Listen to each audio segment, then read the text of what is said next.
Une bonne santé est le plus grand des biens. Elle est un gage de bonheur, de travail et de succès. À votre santé.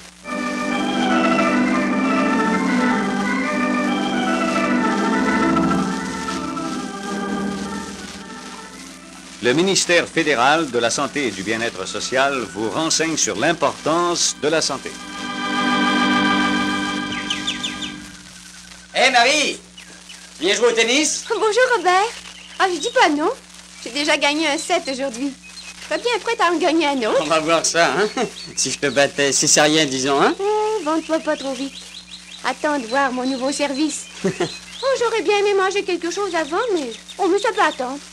Je prendrai du chocolat ou autre chose tantôt. Alors, tu paries une bouteille de liqueur que tu ne me bats pas?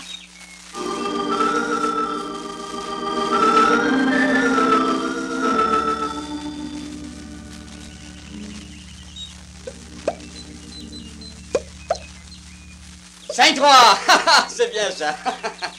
Ah, tu as été formidable dans les premières parties, mais tu faiblis! Oh, je suis fatiguée.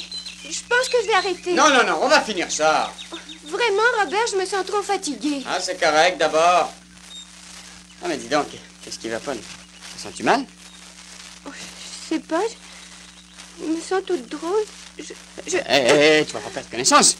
Marie!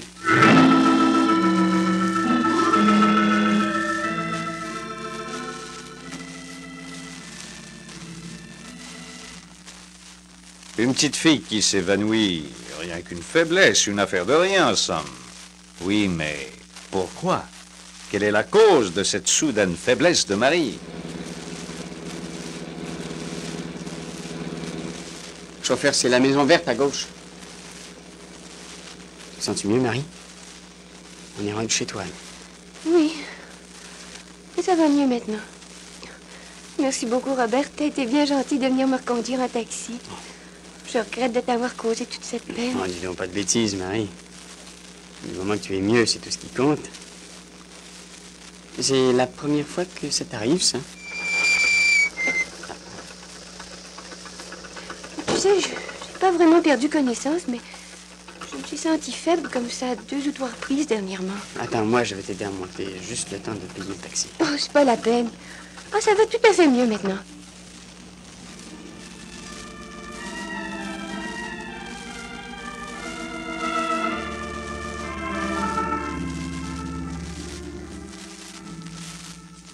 La mère de Marie ne comprenait rien à cette faiblesse et elle s'inquiétait de voir sa fille pâlotte et fatiguée sans aucune raison apparente. Aussi demanda-t-elle un rendez-vous au docteur Trudeau. Crise d'adolescence, sans doute. Enfin, on verrait bien. Alors, dis-moi, qu'est-ce que tu manges généralement au déjeuner?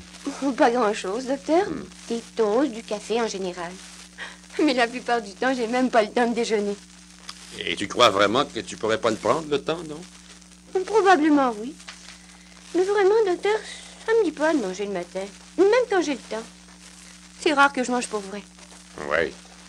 Hier matin, par exemple, disons vers 11 heures, n'as-tu pas éprouvé un certain malaise? Une sensation désagréable dans le creux de l'estomac? Oui. Ça m'arrive des fois. Mais alors, je mange du chocolat, des bonbons, puis ça revient tout de suite. Oui, oui, évidemment. Et puis le dîner? Oh, je mange des sandwichs, généralement. Mais je mange pas beaucoup. J'ai jamais faim. Ah, tiens, tiens. Et je jurerais que l'appétit te vient vers le milieu de l'après-midi. Je prends un sundae ou un soda. Et le soir? Oh, je mange pas beaucoup non plus. Vous savez, docteur, j'ai pas gros d'appétit. Ben, je commence à m'en apercevoir. Moi, j'aime pas la viande. Et puis d'autant plus que je voudrais maigrir. Écoute-moi bien, Marie. C'est pas mal évident que la cause de ta faiblesse est due à ce que tu ne manges pas ce que tu devrais manger pour être en parfaite santé. Tu meurs de faim? Moi, je meurs de faim? Oh, mais je peux pas manger ce que je veux et vous me direz tout de même pas que je suis maigre. Non, non. Non, tu es très bien. Mais tu ne déjeunes pas. Ça me dit pas de manger le matin. Ah, tu sais, c'est une question d'habitude de déjeuner. C'est très facile de s'habituer à prendre un bon déjeuner. Et même à aimer ça. C'est possible. Ça veut dire que si tu déjeunes bien, tu n'auras probablement pas faim dans le milieu de l'avant-midi. Alors tu te bourreras pas de sucreries qui te coupent l'appétit pour dîner. Je comprends ça. Même chose pour le souper le soir. Non, il importe que tu manges régulièrement la nourriture dont tu as besoin. Si après ça, tu ne te sens pas rassasié, alors tu peux bouffer tes tablettes de chocolat et tes sundaes, là, qui te font engraisser sans te nourrir.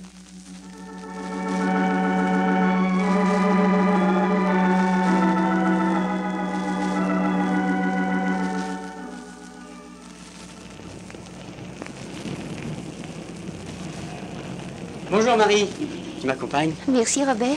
Alors, tu es allé voir le docteur? Oui. Il m'a dit que je souffrais de sous-alimentation. De sous-alimentation, mais t'es pas folle. C'est des maladies pour les Chinoises, pas pour nous autres. Ça m'a un peu surprise aussi. Il me dit que je ne mange pas ce qu'il faut. Il a toujours un reproche qu'il fera pas pour moi. Ah, je mange maintenant comme un loup et souvent j'ai fait entre les repas. Le docteur m'a dit que souvent les adolescents avaient besoin de manger plus. Même un quart de plus que les adultes. Lui, as-tu dit que tu essayais de maigrir? Ça n'a pas semblé lui faire plaisir. Pourquoi donc? Il m'a dit de m'adresser à lui quand je voudrais maigrir, qu'il m'indiquerait comment faire. Apparemment, je mangeais ce qui faisait engraisser et je laissais ce qui était nécessaire à la santé.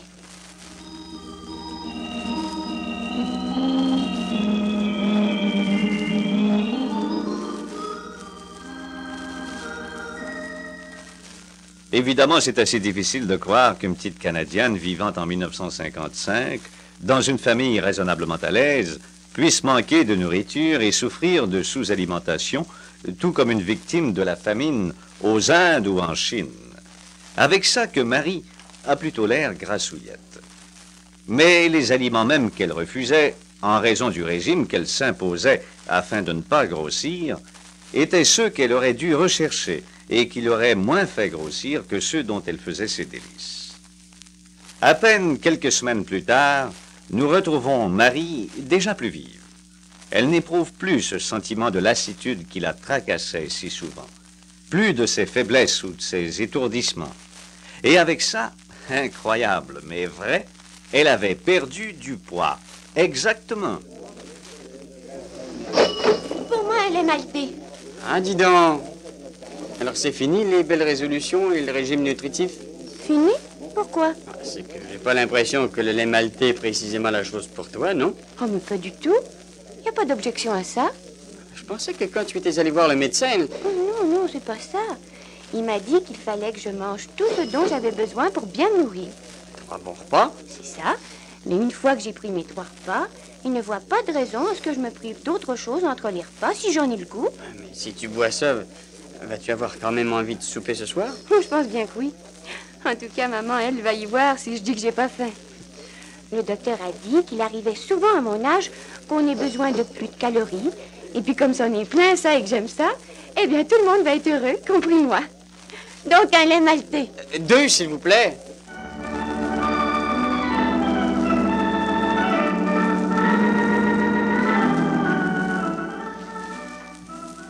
Au cours du développement rapide de l'adolescence, un régime équilibré est essentiel à un bon maintien de la santé. Et si l'on veut conserver ses forces et sa vigueur, et même sa bonne apparence, c'est généralement une erreur que de ne pas vouloir qu'un adolescent mange de ceci ou de ça. Toute nourriture est plus ou moins bonne, mais quand même bonne. Le tout est de ne pas manquer des éléments essentiels. Une fois ce bagage acquis, alors on peut toujours ajouter, sans inconvénient, des calories, qui, étant donné la somme d'énergie que dépense un adolescent, ne seront d'aucun mauvais effet.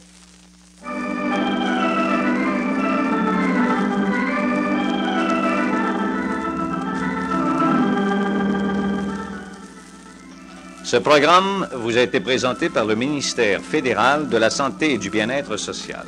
Pour plus de renseignements, adressez-vous à votre unité sanitaire de comté ou à votre service municipal de santé.